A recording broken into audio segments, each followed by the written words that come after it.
Big TV digital breaking news చూస్తున్నాము మనం present Bharat Pakistan మధ్య యుద్ధం ఎక్కడైతే జరుగుతూ ఉందో ప్రెజెంట్ యుద్ధం వద్దు సేవ్ పాకిస్తాన్ అంటుంది పార్లమెంట్ సభలో మన ఎంపీల ఏడుపులు ఇక్కడి వరకు వినిపిస్తూ ఉన్నాయి సో ప్రెజెంట్ దానికి సంబంధించినటువంటి బ్రేకింగ్ అందుతోంది మనకు ఎక్కడైతే యుద్ధం జరుగుతుందో ఇండియా దాడులు ఆపేలా లేదని చెప్తూ ఉంది ప్రధానికి ఒకవైపు విజ్ఞప్తి చేస్తోంది పార్లమెంట్ సభ్యులు యుద్ధం వద్దు సేవ్ పాకిస్తాన్ అంటూ యుద్ధంపై పాకిస్తాన్లో వణుకు పుడుతున్నట్లుగా మనకి అర్థమవుతుంది వైపు ఒక్కటే రోజు అంటే వైమానిక దళంతోనే ఇంత బొమ్మలెత్తిపోతున్నారు అంటే పాకిస్తాన్ మనం చూస్తూ ఉన్నాము స్క్రీన్ మీద కనిపిస్తోంది డిజిటల్ స్క్రీన్ మీద పాకిస్తాన్ యుద్ధం వద్దు అని చెప్పి వేడుకుంటున్నటువంటి దృశ్యాలు మనకి కనిపిస్తూ ఉన్నాయి భారత్ నుంచి అల్లానే మనల్ని రక్షించాలి భారత్ ఇక్కడితో ఆపేలా లేదు భారత్ దగ్గర ఉన్నటువంటి బలగం అంతా కూడా వేరు అని చెప్పి అక్కడ కనిపిస్తోంది మనకు పాక్లోని 9 ప్రాంతాల్లో భారత్ ఏదైతే మన డ్రోన్లు జట్లు ఇవన్నీ చేస్తూ ఉన్నాయో ఇండియా దాడులు ఆపేలా అయితే కనిపించట్లేదు అని చెప్పి పార్లమెంట్లో సభ్యులందరూ కూడా ఎంపీలు ఏడుపులు కనిపిస్తూ ఉన్నాయి మనకి భారత్ దాడులతో పాక్ ప్రజల్లో భయాందోళన నెలకొంది ప్రజల నుంచి కూడా ప్రభుత్వానికి విన్నవించుకున్నటువంటి వార్తలు అందుతున్నాయి మనకు యుద్ధం వద్దంటూ పాక్ ప్రభుత్వమే ప్రజల నుంచి కూడా ఒత్తిడి వస్తోందన్నట్లుగా కనిపిస్తోంది పాక్ చర్యలను తప్పుపడుతోంది పౌరులు అక్కడ పాకిస్తాన్ పౌరులు భారత్ దాడులకు కనీస ప్రతిఘటన లేదంటూ సోషల్ మీడియాలో పాక్ పౌరుల వీడియోలు నెటిజన్స్ దగ్గర తెగ వైరల్ అవుతూ ఉన్నాయి యుద్ధంపై పాకిస్తాన్లో వణుకు పుడుతున్నట్టుగా కనిపిస్తోంది ప్రజెంట్ అయితే దౌత్యపరంగా ఏకాకి అయిందని చెప్పొచ్చు భారత్ ఆపరేషన్ సింధూర్తో పై చేయి సాధించిందని చెప్పొచ్చు అంటే ఒక్క రోజులోనే ఏదైతే ఒకటే రోజులో జరుగుతున్నటువంటి యుద్ధంతో అక్కడ పాకిస్తాన్ ప్రభుత్వం కావచ్చు పాకిస్తాన్ పౌరులు కావచ్చు అందరూ కూడా భయాందోళనలో ఉన్నారు మనని ఇంకా ఆ అల్లానే కాపాడాలి మన చేతిలో ఏమీ లేకుండా పోయింది అని చెప్పి అంటున్నారు అంటే ఒకవైపు పాకిస్తాన్ పౌరులు కూడా ఈ వార్తలు చెప్తూ ఉన్నారు ఒకవైపు వద్దు అని ఒత్తిడి తెస్తున్నప్పటికీ కూడా పాకిస్తాన్ ఆగటం లేదు పాకిస్తాన్ ఆర్మీ తీవ్రంగా ప్రయత్నాలు చేస్తూనే ఉంది మరోవైపు ఒకవైపు ఎక్కడైతే మేజర్స్ కానివ్వండి అప్పుడు ప్రజెంట్ యుద్ధం జరగబోతోంది అని ఎప్పుడైతే సూచికలు వచ్చాయో అప్పుడు కూడా పాకిస్తాన్ ఆర్మీ మొత్తం కూడా 12 నుంచి 1300 మంది రిజైన్ చేయటము 300 మంది మేజర్స్ కూడా రిజైన్ చేయటం జరిగింది అయినప్పటికీ కూడా పాకిస్తాన్ యుద్ధంలో పాల్గొంటూనే ఉంది మరి భారత్ చేస్తున్నటువంటి ప్రతి దాడులకు పాకిస్తాన్ వణుకు పుడుతుందని తెలుస్తోంది మనకు ప్రెజెంట్ పార్లమెంట్ సభలో ఉన్నటువంటి కొన్ని బైట్స్ ఉన్నాయి మనం అదొకసారి చూద్దాం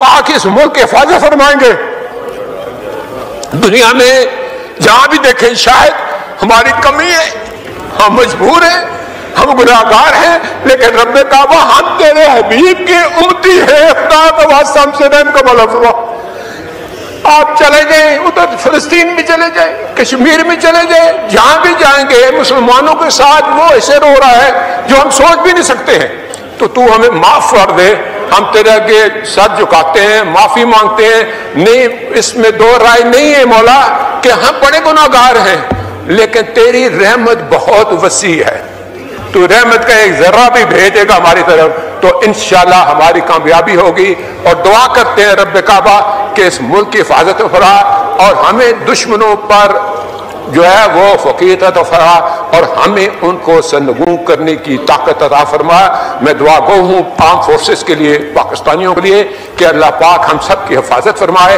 और अल्लाह पाक इस मुल्क की हिफाजत फरमाएंगे दुनिया में जहां भी देखें शायद हमारी कमी है हम मजबूर हैं हम गुनाहगार हैं लेकिन रब्बे काबा हम तेरे हबीब के उम्मती हैं खुदा का वास्ता हमसे रहम का भला फरमा आप चले जाएं उधर फिलिस्तीन में चले जाएं कश्मीर में चले जाएं जहां भी जाएंगे मुसलमानों के साथ वो ऐसे रो रहा है जो हम सोच भी नहीं सकते हैं तो तू हमें माफ कर दे हम तेरे आगे सर झुकाते हैं माफी मांगते हैं नहीं इसमें दो राय नहीं है मौला कि हम बड़े गुनाहगार हैं लेकिन तेरी रहमत बहुत वसी है तू रहमत का एक जर्रा भी भेजेगा हमारी तरफ तो इंशाल्लाह हमारी कामयाबी होगी और दुआ करते हैं रब्बे काबा कि इस मुल्क की हिफाजत फरमा और हमें दुश्मनों पर जो है वो फकीर अता फरमा और हमें उनको सरनगू करने की ताकत अता फरमा मैं दुआ गो हूँ आर्म फोर्सेस के लिए पाकिस्तानियों के लिए कि अल्लाह पाक हम सब की हिफाजत फरमाए और अल्लाह पाक इस मुल्क इस वक्त जो मौजूदा आज की पोजीशन है मैं उस पर जरूर बात करूंगी कि आज इस वक्त 8 शहरों में उन्होंने अपने ड्रोन जो है उनको भेजा है और हमारे जो है उसमें कुछ मिसाइल भी हैं लाहौर में बरकी रोड पे और ये है कि जहाँ पे हमारी कुछ ऐसी तनसीबात हैं जहाँ पे है उन्होंने उसको निशाना किया और ये टारगेट करके उन्होंने 2 दिन पहले मस्जिदों में भी किया और हमारे मासूम शहरियों को जो शहादत मिली है।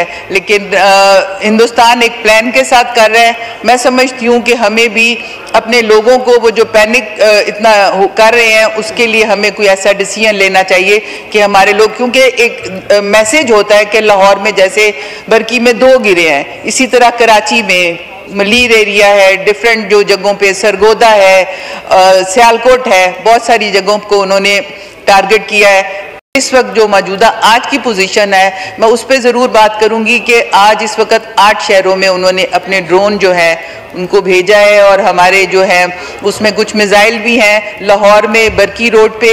और ये है कि जहाँ पे हमारी कुछ ऐसी तनसीबात हैं जहाँ पे है उन्होंने उसको निशाना किया और ये टारगेट करके उन्होंने 2 दिन पहले मस्जिदों में भी किया और हमारे मासूम शहरियों को जो शहादत मिली है। लेकिन हिंदुस्तान एक प्लान के साथ कर रहा है। मैं समझती हूँ कि हमें भी अपने लोगों को वो जो पैनिक इतना कर रहे हैं उसके लिए हमें कोई ऐसा डिसीजन लेना चाहिए कि हमारे लोग, क्योंकि एक मैसेज होता है कि लाहौर में जैसे बरकी में 2 गिरे हैं, इसी तरह कराची में मलीर एरिया है, डिफरेंट जो जगहों पे सरगोदा है, सियालकोट है, बहुत सारी जगहों को उन्होंने टारगेट किया है।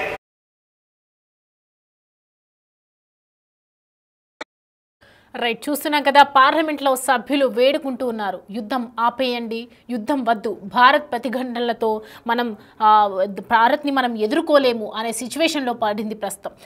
పాకిస్తాన్లో ఉన్నటువంటి పౌరుల నుంచి కూడా ఒత్తిడి మొదలైంది. అటు పార్లమెంట్ సభ్యులు కూడా మనని అల్లానే రక్షించాలి అంటూ వేడుకుంటున్నట్లుగా మనకి తెలుస్తోంది.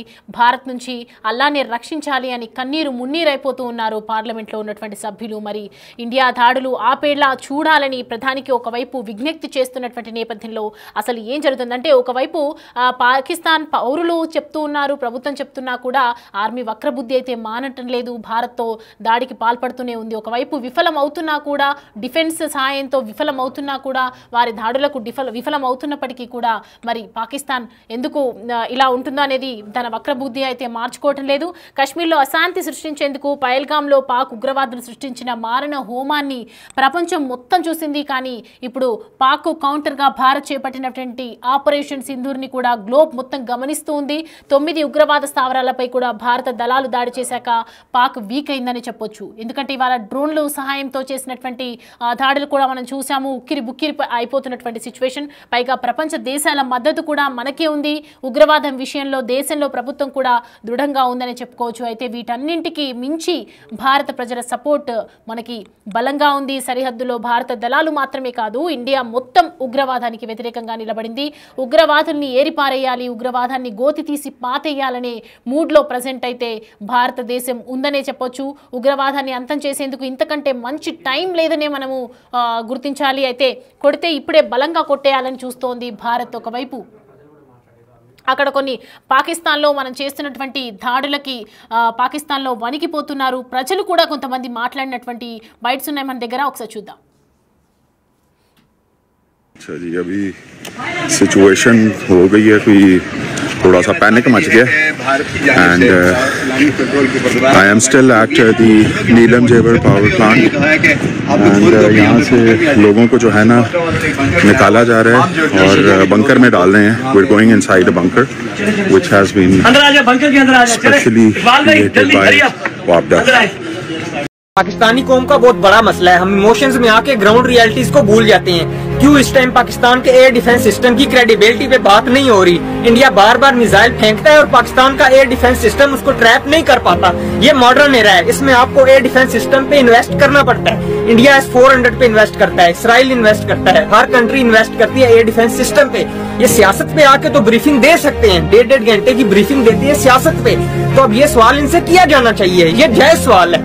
पाकिस्तान के एयर डिफेंस सिस्टम की क्रेडिबिलिटी क्या है, अब इनसे सवाल पूछा जाना चाहिए. पाकिस्तानी कौम का बहुत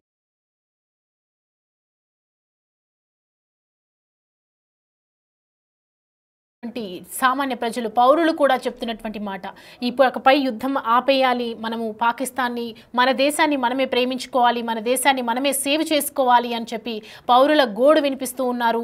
పౌరులు చెప్తున్నటువంటి మాట మాత్రం ప్రజెంట్ అయితే ఆర్మీ ఉగ్రవాదులు వినే పొజిషన్లో అయితే లేనట్టుగా కనిపిస్తోంది. ఒకవైపు పార్లమెంట్ సభ్యులు వేడుకుంటున్నారు, మరోవైపు పాకిస్తాన్లో ఉన్నటువంటి పౌరులు కూడా వేడుకుంటూ ఉన్నారు. సో ప్రజెంట్ భారత్ చేస్తున్నటువంటి ఆపరేషన్ సింధూర్లో మరి పాకిస్తాన్ ఎలాంటి చర్యలు తీసుకోబోతోంది? ఒకవైపు పాకిస్తాన్లో వణుకు పుడుతున్నటువంటి సిచ్యువేషన్. ఎలాగో ఆపరేషన్ సింధూర్తో ఉగ్ర స్థావరాలపై స్ట్రైక్స్ కూడా జరిగాయి. అలాగే పాక్లోని డిఫెన్స్ సిస్టమ్ పైన మన ఆర్మీ దాడులు కూడా చేసింది. సరిహద్దుల్లో ఉద్రిక్తతలు ఎలాగో ఉన్నాయి కాబట్టి ఉగ్రవాదాన్ని నాశనం చేసేందుకే ఇదే మంచి సమయం అనే విశ్లేషణలు కూడా మనకి వినిపిస్తున్నటువంటి నేపథ్యంలో భారత్ చేస్తున్నటువంటి దాడులు, ప్రతి దాడులకు పాకిస్తాన్ ఉక్కిరి బిక్కిరి అయిపోతుందని చెప్పొచ్చు.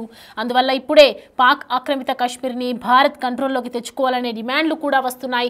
ఎందుకంటే ఉగ్రవాద శిబిరాలన్నీ పిఓకే నుంచి ఆపరేట్ చేస్తుంది. పాక్ ఉగ్రవాద కార్యకలాపాలన్నీ కూడా అక్కడి నుంచే నడుస్తున్నాయి. దీనికి సంబంధించి మరి పాకిస్తాన్ ఒకవైపు పౌరులు కూడా వేడుకుంటున్నారు, పార్లమెంట్ సభ్యులు కూడా వేడుకుంటున్నారు. మరి పాకిస్తాన్ వణికిపోతుందని మనకి అర్థమవుతోంది.